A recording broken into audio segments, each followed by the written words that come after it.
ஐயா வணக்கங்க. அம்மா வணக்கம்மா. அன்பான உங்க அனைவருக்கும் எனது அன்பு வணக்கம்.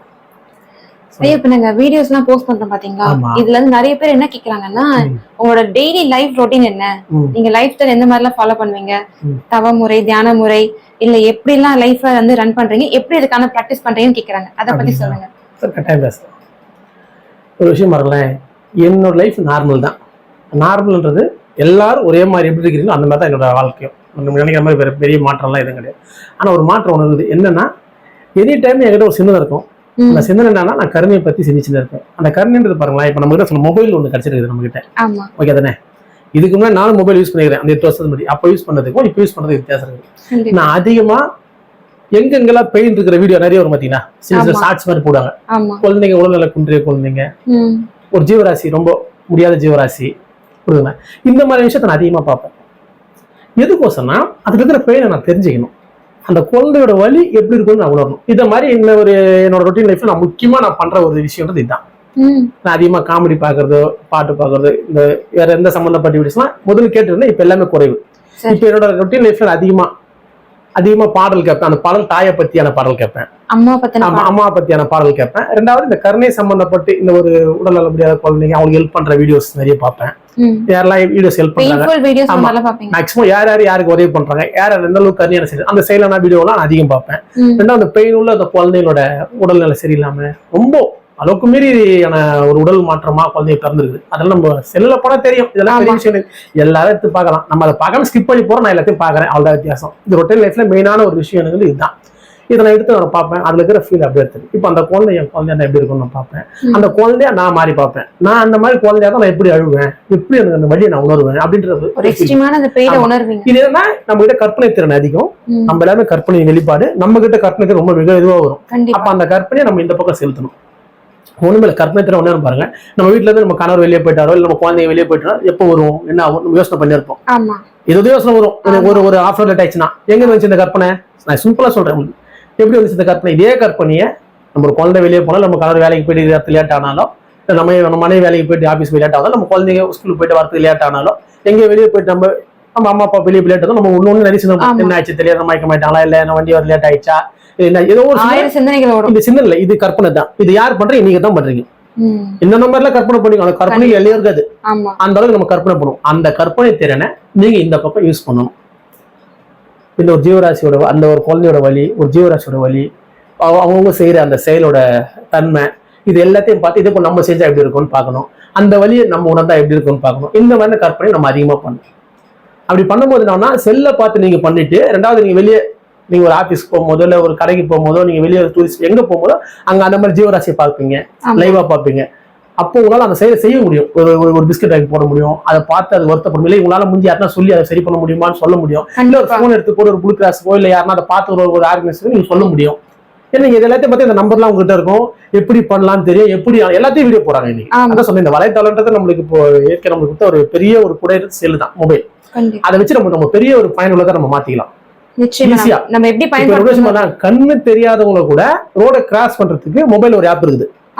அந்த ஆப்பை கொண்டு நீங்க எங்க இருந்தாலும் அவர் அந்த ஆப்பை ஆன் பண்ணிட்டாங்க. நீ இங்க இருந்து அவருக்கு அந்த ரோட் மேப்பை பார்த்து கேமரா மூலியமா சொல்லலாம், நீங்க போலாம், நீங்க நில்லுங்க, இங்க பல்ல இருக்குது கிடையாது பாருங்க. எந்த அளவுக்கு வந்துச்சு பாருங்க. கருணையை நீ எந்த அளவுக்கு செய்யலான்ற விஷயத்த இவங்க ஈஸியா பண்ணி கொடுத்துருக்குது இயற்கை நம்மளுக்கு. இது உங்களுக்கு மொபைல் இயற்கை கட்சி ஒரு பெரிய கூட. இந்த மொபைலை வச்சு நீ சரியா பயன்படுத்தினா நீ அனைத்துக்கும் மூலமான ஒரு தன்மையை நீ உணர்ந்துடலாம். கருணையும் உச்சத்துக்கு போயிடலாம். நீ ஞானியா எல்லாம் நீயே அனைத்துமாக உணரலாம். அந்த அளவுக்கு ஒரு தகுதியும் தன்மையும் கொண்ட ஒரு பொருள் நம்ம இயற்கை கொடுத்தது மொபைல் தான். நீங்க எந்த பொருள் ஏத்தாலும் அது ஏதோ ஒரு சின்ன கண்ணட்டு தான் இருக்கும். ஒண்ணு பார்க்கலாம், இல்ல கேட்கலாம், இல்ல என்ன தெரியும். இது அப்படி கிடைக்கும். அனைத்தையுமே காட்டும். அனைத்து இடத்துல இருக்கிறதுலயும் காட்டும், அனைத்து இடத்தையுமே காட்டும். அனைத்துக்குமான அறிவு புரிய வைக்கும், அனைத்துக்குமான சவுண்டை கேட்க வைக்கும், அனைத்து விளைவை தெரிய வைக்கும், அனைத்துக்குமான பிளேஸை காட்டும். பார்த்துங்க, எல்லாத்தையும் பண்ணக்கூடிய தகுதி ஒரு மொபைலுக்குள்ள உண்டு. அப்ப அதை கொண்டு நீங்க அந்த கருணையான செயலுக்கு தேவையான அதுல என்னென்ன எடுத்து முடியுமோ நீங்க இந்த மாதிரி வீடியோஸை பார்க்கறது, அடுத்தவங்க செய்யற அந்த கருணை செய்யற விரும்பி பார்க்கும்போது ஒரு பெரிய மாற்றம் நடக்கும். இது என்ன ரொட்டேஷன் லைஃப்ல அவர் மெயினா செய்யக்கூடிய ஒரு செயல். இது எல்லாரும் செஞ்சீங்கன்னா நம்ம அந்த கருணையை வளர்த்துக்க முடியும். அந்த நம்ம சொன்ன பார்த்தீங்கன்னா இப்ப அந்த கற்பனை திறனை இது இந்த சூழலுக்கு நம்ம கொண்டு போய் அந்த குழந்தையா நம்ம மாறினாலும் இல்லை நம்ம தாயா இருந்தா எப்படி அந்த ஃபீலை நம்ம கொண்டு வரும்போது நம்ம உடல் ஒரு பெரிய மாற்றம் வரும். சரிங்களா? இது என் ரொட்டேஷன் லைஃப்ல ரொம்ப மெயினான ஒரு விஷயம். இது எல்லாரும் செய்யும்போது இன்னும் சூப்பரான ஒரு எஃபெக்டிவா இருக்கும். ரெண்டாவது, நான் காலையில வெள்ளன்னு எழுந்த உடனே முதல் செயல் செய்யற பார்த்தீங்கன்னா இங்க எல்லா உயிரும் எவ்வளவு வலியில இருக்கும். இப்ப அதிகமா மழை வருது பாத்தீங்களா, நம்மளாம் மழை வரும்போது அழகா 2 பெட்ஷீட்டை போட்டு வீட்டுல நல்லா பாத்து அந்த சமயம் உன்ட்ட ஒரு யோசனை வரும், வெளியே அவ்வளவு ஜீவராசி இருக்குது, இவ்வளவு மழை வருதே, இப்போ அது எங்க பத்து இருக்கும், அது எவ்வளவு குளிர்ல நடக்கும், அதுவும் எல்லாம் குழந்தை குட்டி எடுக்குது. அதுதான் பெரிய விஷயம். அது அந்த குழந்தைங்கலாம் நாங்க பிஸ்கட் வைக்கும் போது அந்த மழை டைம்ல போனா கத்திங்க இருக்கும், குளிர் தாங்க முடியாது. அப்ப அந்த மாதிரி சூழல், இப்ப அந்த மாதிரி எண்ணத்தை நம்ம கொஞ்சம் அதிகமா கொண்டு வரணும். காலையில எழுந்த உட்காந்து இங்க பிற உயிர் படுற துன்பத்தை எப்படி உள்ள ஒரு ஜீவராசி, எப்படி ஒரு எலியோ ஒரு பூனையோ ஒரு நாயோ வெளியிற பறவைங்களோ உன்னால என்னென்னலாம் உன்னால இமேஜினேஷன் பண்ண முடியுமோ அதெல்லாம் இமேஜின் பண்ணி அதோட வலி எப்படி இருக்குன்னு கொஞ்சம். ஆமா, நீ சும்மா ஒரு பாம்பு மாதிரி, இப்ப பாம்பு இருந்தா எவ்வளவு கஷ்டமா இருக்கும்ல, ஒரு எலியா இருந்தா நம்ம வாழ்க்கை தலைக்குள்ள தண்ணி போடலாம், எப்படி குழந்தை கூட்டு எல்லாம் காட்டுறேன், எல்லாமே மொபைல் இருக்கு. இப்போ ஒரு ஜீவன் ஒரு நாயா இருந்தா அதுக்கு ஒரு கஷ்டம் எவ்வளவு, இந்த மாதிரி எல்லாத்தையும் நம்ம சிந்திக்கணும். உட்காந்து ஒரு எல்லாத்தையும் என்னென்ன எல்லாத்தையும் ஓர வச்சுட்டு இதை பத்தி சிந்திக்கும் போது உண்மையிலே உங்கள்கிட்ட தேவையில்லாத எண்ணமே வராது அந்த சமயத்துல. இப்ப நம்ம எல்லாம் அமைதியா உட்காரும் போது நம்ம தியானம் பண்ணணும், அமைதியா இருக்கணும். அமைதியா உட்காரும் உங்கள்கிட்ட எல்லா உலகில் சிந்தனை எல்லாமே வரும். ஆனா நானும் சொன்னேன், அமைதியா உட்காராத, அந்த சிந்தனை வருது பத்தியா, நீ ஒரு சிந்தனை செஞ்சா சிந்தனை வராது. இங்க எல்லாருக்கும் அப்படிதான், ஏதோ ஒரு சிந்தனை போனா நீ ஒரு சிந்தனை தான் சிந்தனை வராது, நீ சிந்தனை தான் எல்லா சிந்தனையும் வரும். ஆனா உங்க சிந்தனை இந்த மாதிரி எல்லா உயிரை பத்தி நீ சிந்திக்கும் போது, இந்த எல்லா உயிரோட வழியை பத்தி நீ சிந்திக்கும் போது நார்மலா வர சிந்தனை இயல்பா வரவே வராது. ஆக மொத்தம் நீ எங்க நிக்கிற அங்கே நிக்க முடியும். புரியுதுங்களா? இது ஒரு மூலமான ஒரு விஷயம். நீ யோகம்னா ஒரு அம்மை ஒரு தவம் தியானம் அமைதியா இருக்கணும் அப்படின்னு நினைக்கிறோம். அந்த அமைதின்றது பிறர் உயிர் வழியை உன் வழியா நீ உணரும் போது வர அமைதின்றது பேர் அமைதி. நீ சிந்தனையில இருப்ப, ஆனா நீ அமைதியா இருக்கிறதுக்கு சமம். நீ ஏக்கத்துல இருப்ப, நீ அமைதியா இருக்கிறதுக்கு சமம். புரியுதுங்களா? இதுதான் அதான் சொன்னீங்க, கருணையை மிஞ்சிய ஒரு யோகமோ ஒரு தவமோ ஒரு தியானமோ நீங்க எங்க தேர்னாலும் கிடைக்காதுன்றதுக்கு இதுதான் மூலம். ஏன்னா நான்லாம் கம்பெனில இருப்பேன், எவ்வளவு சத்தம் கேட்கும், அந்த சத்தம் என் காதலே கேட்காது. இந்த சத்தத்தை மீறி ஒரு சத்தம் என்கிட்ட ஒரு அழகான சத்தம் காதல கேட்காது. எப்படி கேட்குது? ஏன்னா நான் அளவுக்கு மீறி அந்த கருணையை பத்தி சிந்திக்கும் போது இந்த சத்தம் நம்ம காதல எதுவுமே நம்மளை டிஸ்டர்பே இங்க பண்ணாது. ஏன்னா எந்த சத்தமும் உன்னை டிஸ்டர்ப் பண்ணல, டிஸ்டர்ப் பண்ணுது நீ நினைக்கிற, அதனால டிஸ்டர்பா தெரியுது. ஆனா உங்ககிட்ட கருணையை மிகுதி ஆகும் போது சத்தத்துக்குள்ளேயே பெயின் இருக்குது நான் சொன்னல, அந்த பெயின் என்ன டிஸ்டர்ப் பண்ணுமா என்ன? அவ்வளவுதான். எல்லாரும் என் நண்பனாகதான், எல்லாமே நானாவது. அப்ப எந்த விதத்திலும் என்னை எதுவுமே டிஸ்டர்ப் பண்ணாது. நீங்க காலையில எழுந்தோன்னு எல்லா உயிரோட வழியும் எல்லா ஜீவராசி எப்படிலாம் இந்த துன்பம், இந்த பனி பெய்யுது, இந்த பனியில எப்படி இருக்க முடியும், அதை பத்தி கொஞ்ச நேரம் உன்னால எவ்வளவு 5 நிமிஷமோ 10 நிமிஷமோ அந்த உயிரோட வழியை பத்தி சிந்திச்சு எல்லா ஜீவராசியோட உருவத்தையும் உன்னோட அந்த கற்பனை திறன்ல உன் முன்னாடி கொண்டு வந்து எல்லாத்தையும் நீ பார்த்து எல்லார் பாதத்திலையும் வந்து வணங்கு. ஆமா சொல்றீங்க, உண்மையில அதை செஞ்ச ஒரு யோகத்துல உச்சத்தரமான யோகம் செஞ்சா எந்த அளவுக்கு ஒரு உடம்புல ஆற்றல் வருதுங்க, எனக்குள்ள ஏதோ புரிஞ்சு தாராளமா சொல்லலாம். கண்டிப்பாங்க. ஒரு நாயோட காலில் வந்து ஆசீர்வாதம், ஐயா இவ்வளவு வலிக்குது, என்கிட்டே வலி இருக்குது, உங்ககிட்டே வலி இருக்குது, இந்த வலி போகணுன்றது என்னோட பெரிய குறிக்கோள். ஆனா அதுக்கான அறிவு எனக்கு, என் வழியை எதால போய்க்க முடியல, ஆனா உங்களுக்கு ஒரு வலிக்குது, ஆனா எனக்கு அந்த அறிவை கொடுக்கக்கூடிய வேலையை. ஏன்னா இங்க ஒரே விஷயம் பாருங்க, இங்க எல்லா ஜீவராசியுமே நம்மள விட ரொம்ப ஆற்றல் பொருந்திருக்கு. அவ்வளவு ஒரு பணியில சர்வே பண்ணுது, எந்த உணவை சாப்பிட்டும் அது இயற்கையா வாழுது, எந்த ஒரு ஆதரவு இல்லாம வாழுது, எந்த ஒரு வீடு இல்லாம வாழுது. புரிதுங்களா சொல்றது? நம்ம எல்லாமே குத்து நம்ம கஷ்டத்துல இருக்கணும், ஆனா அது எல்லாத்தையுமே அந்த இடத்த சர்வே பண்றதுக்கு தகுதியோடு இருக்குது. அப்ப அதுகிட்ட ஒரு பெரிய ஆற்றல் இருக்குது, நிச்சயமா ஒரு பெரிய தன்னம்பிக்கை இருக்குது. அளவுக்கு மீறி இறைவனோட தன்மை நீங்க சொல்றீங்க, இயற்கையோட எக்ஸ்ட்ரீமான ஆற்றல் அதுகிட்ட இருக்குது. நாய் காவா தண்ணி குடிச்சிட்டு அது பாட்டு போகிறோம், அதே காவா தண்ணி நம்ம குடிச்சா நம்மளுக்கு இன்ஃபெக்ஷன். Simple concept. ஏன்னா ஒண்ணுதான், ரெண்டுமே ஒண்ணு இல்லை, சுத்த தண்ணி ஒண்ணுதான், காவா தண்ணி ஒண்ணுதான். அதுகிட்ட நம்பிக்கை கூட, அதுக்கு வேற வழி இல்லை. உனக்கு நம்பிக்கை குறைவு, உனக்கு வேற வழி இருக்கு. இதுதான் வித்தியாசம், வேற ஒண்ணுமே கிடையாது. அப்போ நம்ம அந்த ஜீவராசியோட அதை காலில் வந்து நம்ம வணங்கி ஆசீர்வாதம் பண்ணும்போது இன்னொரு விஷயம் பாருங்க, நீங்க ஆசீர்வாதம் வாங்கும் போது ஒரு விஷயம் நடக்குது, உன் மூளையும் உன் மூலமும் ஒண்ணு சேருது. இதுதான் முக்கியமா ஆசீர்வாதம் வாங்குறதுக்கான ஒரு பெரிய ஒரு நல்ல செயல்ன்றது தான். நீங்க அதை செய்யும் போது பாருங்க, அந்த ஒருத்தர் காலில் நீ உயிரனா உங்ககிட்ட அந்த இடத்துல எந்த இடமும் இருக்காது மேக்சிமம், அதை குறைச்சுதான் நீ உழுவ. இன்னும் அந்த உயிரை நம்மளோட தன்மை குடிச்சுன்னா இன்னும் அர்ப்பணிப்போட உழுவ. ஆனா நீ உழுவும் போது ஒரு விஷயம் நடக்குது, நீ எங்கிருந்து புறப்பட்டாயோ அப்பதான் நீ அதை போய் தொடரிய. மூளை உன்னை உருவாக்கின மூலத்தை போய் அப்பதான் தொடும். அந்த அதுதான் அடிப்பணிதல், அதுதான் நீங்க எல்லாரும் காலையில வந்து ஆசீர்வாதம். நீங்க அந்த செயலை செய்யும் போது இந்த பெரிய மாற்றம் நடக்கும். ஒரு ஜீவராசி கிட்ட இருக்கிற அந்த வலிமையும் அந்த ஆற்றலும் அது கிட்ட இருக்கிற அந்த ஒரு தைரியமும் ஒரு பெரிய இறைவனோட தன்மையை ருசிக்கூடிய தகுதி உங்களுக்கு அவங்க கொடுப்பாங்க. இது 100% நடக்கும். நீ ஒரு மீனோட கால மீன் யோசனை பண்ணி பாருங்க, மீன்ன்றது எவ்வளவு பெரிய கொடை திறமை நம்மளுக்கு கொடுக்குது. அந்த தண்ணியில இருக்கிற மொத்த அழுக்கையும் கிளீன் பண்ணி உங்களுக்கு குடிக்க கூட தண்ணியா கொடுக்குறாங்க. ரீஸ்னா மீன்ன்றது பார்த்தா ஒரு ஃபில்டர், அது தெரியுமா? ரீஸ்ன்னு பார்த்தா ஃபில்டர் தான். ஆமா, நம்ம அந்த ஃபில்டர் எதுக்கு அந்த ஃபில்டர் இயற்கை குத்துக்குதுன்னா அந்த நீர் நீ அப்படியே குடிக்க முடியாது, அதை ஃபில்டர் பண்றக்கூடிய தகுதியை மீனுக்கு குத்துக்குது இயற்கை. அந்த ஃபில்டரோட தண்ணியை நீ குடிச்சா உன் வாழ்க்கை சரியா இருக்கும், நீ நல்லா சர்வே பண்ணலாம்.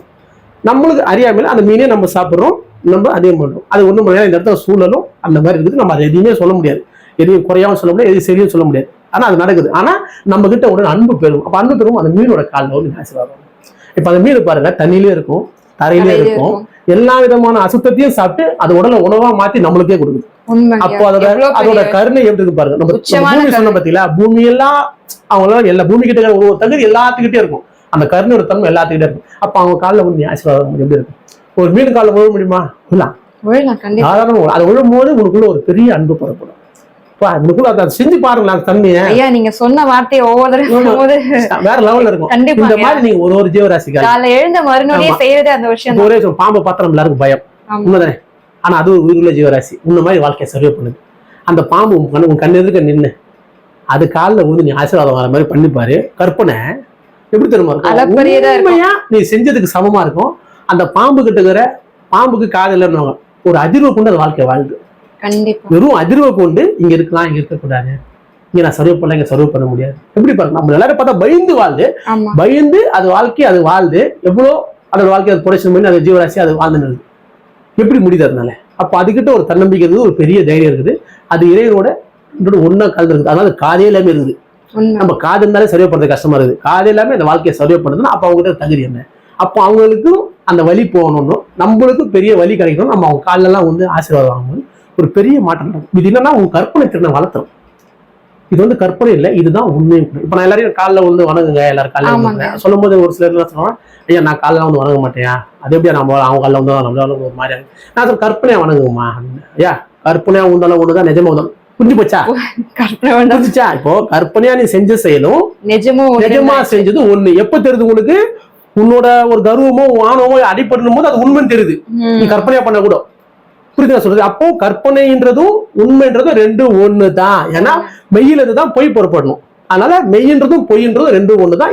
அதுக்கு வேறுபாடு கிடையாது. அப்ப நீங்க இந்த கருணையான செயலை ஒரு ஜீவராசி காலையும் அது கற்பனையில எந்த அளவுக்கு உன்னால கொண்டு வர கொஞ்சம் பழக்க பார்த்தீங்கன்னா அது நல்ல இயல்பா வந்துடும். கண்டிப்பாங்க. அந்த இயல்பா வரும்போது அந்த நீங்க அந்த காலில் வந்து ஆசீர்வாதம் ஆகும்போது உங்களுக்கு ஒரு பெரிய மாற்றம் நடக்கும்.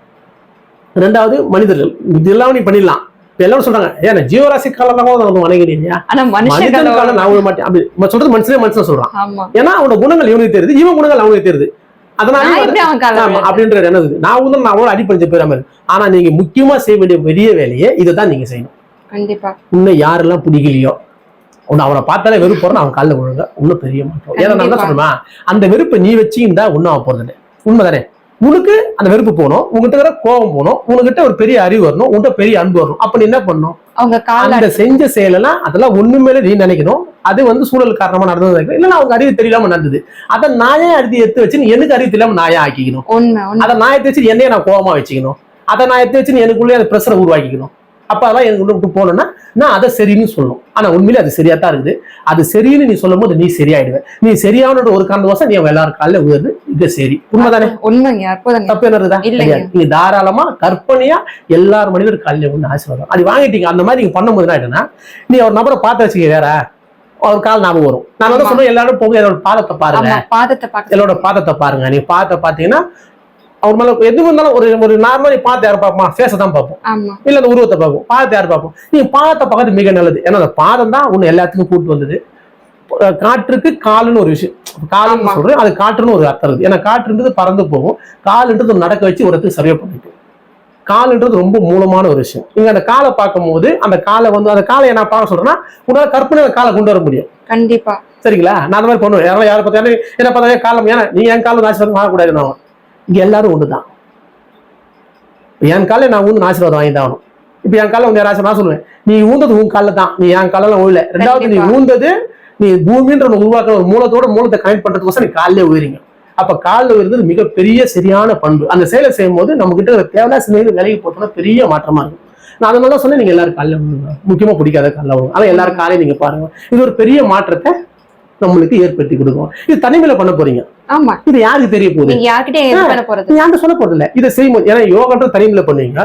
அதே யோகத்தை காட்டுல போய் நம்ம அப்படி அடக்கி பண்றது, நம்ம இது பண்றது ரொம்ப கடினமா வீட்டுல இருந்துக்குன்னு எல்லாரும் செய்யக்கூடிய செயல் இது. ரொம்ப ஈஸியான செயல், இருக்கிறதுல மிகப்பெரிய ஆற்றல் வரக்கூடிய செயல் இது. ஆமா, ரொம்ப ரிலாக்ஸா இருக்கும், உங்கள்கிட்ட ரொம்ப சந்தோஷம் வரும். ஏன்னா நீ ஒரு விஷயம் பண்ணலாம், நீங்க ஒருத்தர் அடி பண்ணும் போது உங்கள்கிட்ட பெரிய அன்பு வரும், பெரிய மாற்றம் வரும். அவனை ஜெயிக்கிறோம் நினைக்கும் போது தான் உங்ககிட்ட வெறுப்போம், எப்படி ஜெயிக்கணும் என்ன வரும். அவங்க நீ தோத்து போவோம் நினைச்சு அந்த தோத்து போகும்போது என்ன ஆயிருந்தா, தோக்க போறேன் நான் ஏன் தேவை டென்ஷன் ஆகணும், ஃப்ரீயா இருக்கணும் அப்படின்னு ஒரு எண்ணம் வந்துடும். மிகப்பெரிய அந்த ஃபீல் வந்து என்னன்னா, தோத்த வந்து உன்ட்ட வந்து நீ தோத்து போய் வந்து பார்ப்போம் அன்பா பேச ஆரம்பிச்சிடும். தோத்து நம்ம பேச அப்படின்னு பாருங்க. இது என்ன நம்மளுக்கு தேவைங்க அன்பு தான். தோக்க ஜெயிக்க வச்சு ஒண்ணுமே பண்ண முடியாது. அன்பை பரிமாறும் போது உங்கள்கிட்ட அறிவு வரும், உங்கள்கிட்ட பெரிய சமஸ்யம் வரும், உங்கள்கிட்ட கோவமே இருக்காது, ஒரு பெரிய மகிழ்ச்சி வரும்.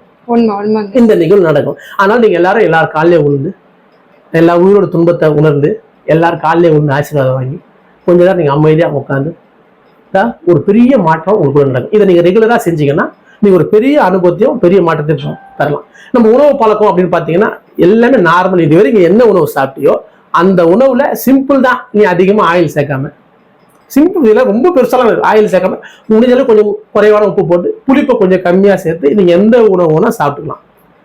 இதுதான் சாப்பிடணுமா அதுதான் சாப்பிடணுமான்னு ஒரு கண்ணத்துல கிடையாது. ஏன்னா நீ என்ன சாப்பிட்டியோ அதுதான் இந்த உடலோட கட்டமைப்பு. அதை சடனா நீ மாற்றும் போது எதுவுமே டிஸ்டர்ப் ஆயிடும். அப்போ நீங்க என்ன பண்ணணும், எந்த உணவு சாப்பிட்டிருந்தாலும் அதுல ஆயில் ஐட்டத்தை குறைக்கணும், உப்பை கொஞ்சம் குறைக்கணும், புளிப்பை கொஞ்சம் குறைக்கணும். இது வேற ஒண்ணு. இது நீங்க இந்த ஒரு சர்வ் எடுத்து தண்ணி கொஞ்சம் ஹீட்டான தண்ணி, ஹீட்னா நார்மலா ஹீட் தான் இருக்கும், கொதிக்கணும். நீங்க குடிக்கும் போது ஹீட் வந்து நார்மலா தான் இருக்கும், ரொம்ப குடிக்கக்கூடாது. அந்த மாதிரி ஒரு தண்ணி நீங்க பருகலாம். இந்த செயலை மட்டும் நீங்க யூஸ்ஃபுல்லா செஞ்சா போதுமானது. ஏன்னா நீங்க நான் சொன்ன இந்த செயலை நீங்க செய்யும் போது உங்களுக்கு என்னென்ன உணவு சாப்பிடணும், என்னென்ன பண்ணணுன்றது இயற்கையாவே தானா அது வழி நடத்திடும். அப்போ அதுக்கு உடம்பு தோதாயிடும். அப்போ நீ அதை சாப்பிடும் போது ஆப்ட் ஆயிடும். நான் ஒரு விஷயத்த சொல்லி அதை செய்யணும்னு ஆசைப்பட்டா அது நடக்காது. உங்களுக்கு முக்கியமா செய்ய வேண்டியது இந்த மாதிரி செயல். எல்லா உயிர் பர துன்பத்தை ஒரு துன்பமா என்னும் போது, அத்தவங்க காலில் வந்து நான் ஆசீர்வாதம் வாங்கணும்னு நினைக்கும் போது, பூமி தான் இந்த அனைத்தையுமே தாயா இருக்குது, என்கிட்ட ஒருமையை நான் வளர்த்துக்கணும், எல்லாத்தையும் நான் அன்பா பார்ப்பேன், எல்லாத்தையும் கருணையா பார்ப்பேன். இந்த குணத்தை வரும்போது ஆட்டோமேட்டிக்கா உங்ககிட்ட அறிவு சரியாகும், உங்ககிட்ட அன்பு கூடும். உனக்கு தேவையான உணவை இந்த இயற்கை இதுதான் நீ சாப்பிட்டு உனக்கு சொல்லியும் கொடுக்கும், அதுக்கான வலியும் கொடுக்கும், அதுக்கான சூழலையும் கரெக்டாக ஏற்படுத்தி கொடுத்து உங்களுக்கு சரியான பக்குவத்துக்குள்ள கொண்டு போகும். இதுதான் நான் ரொட்டீன் லைஃப்ல செய்யறது. எனக்கு எனி டைமும் கருணையான செயலை, ஒரு தேவராசி உணவு வைக்கிறது, மனிதருக்கு கஞ்சி கொடுக்கறது, மளிகை இந்த மாதிரி செயல் நாங்கள் ரெகுலராக நாங்கள் செஞ்சுட்டு இருக்கோம். இது எல்லாருனாலும் முடியாதனால முடிஞ்சவங்க காசை கொடுத்து ஹெல்ப் பண்ணலாம், முடியாதவங்க மனதால் இந்த எண்ணத்தை எண்ணி செய்யலாம். எல்லாரும் காலையில உழுந்து பாவனையா செய்யலாம். எல்லா உயிர் பட துன்பத்தை உன் துன்பமா என்னும் போது உன் கற்பனை திறன் வளரும். உன் கற்பனை திறன் வரும்போது நீயே அனைத்துமா இருக்கின்ற அறிவு உங்ககிட்ட வளரும். ஏன்னா நீங்க ஒரே விஷயம் பாருங்க, கற்பனைன்றதும் உண்மைன்றதும் ரெண்டு ஒண்ணு. நீ கற்பனையா ஒரு விஷயத்தை கிரியேட் பண்றதும் நீ உண்மையா ஒண்ணு கிரியேட் பண்றதும் ரெண்டுமே ஒண்ணு. அப்ப நீ கற்பனையா ஒரு உயிர் பட துன்பத்தை உன் துன்பமா என்னும் போது இந்த உடலுக்குள்ள உன் கற்பனை திறன் வளரும் போது நீ யாருன்றது அந்த கருவியை நீ கண்டுபிடிச்சிடலாம். இது கட்டாயம் நடக்கும். ஆனா எல்லாரும் கருணையா அன்பா இருக்கிறது தான் அது மிக சிறந்த வழி. எல்லாருக்கிட்டையும் அடி பண்ணியும் போது தான் அன்புன்றது ஒரு மூலசாரமே. எல்லார்கிட்டையும் அடி பண்ணணும், எல்லார்கிட்டையும் விட்டு கொடுத்து போகணும். எல்லார்ட்டையும் நான் தோப்பேன், நான் தோக்கிறதே நான் ஜெயிக்கிறதுக்கு சமம்னு உங்ககிட்ட அந்த அறிவு புரிஞ்சிடும். அப்படி புரிஞ்சுச்சுன்னா எதையும் எதிர்த்து நின்று சொல்லணும், நான் சொல்றது நடக்கணும்னு நீ நினைக்கவே மாட்டேன். எது நடந்தாலும் சரியா நடக்கும். எங்க செய்யறதே சரி நீ நினைக்கும் போது ஒரு நாள் அந்த இடத்துல நீயே மூலமா நின்று செய்யற அளவுக்கு சூழல் தானா உருவாகும். இது கட்டாயம் நடக்கும். ரொம்ப அற்புதமா சொன்னீங்க. நன்றி.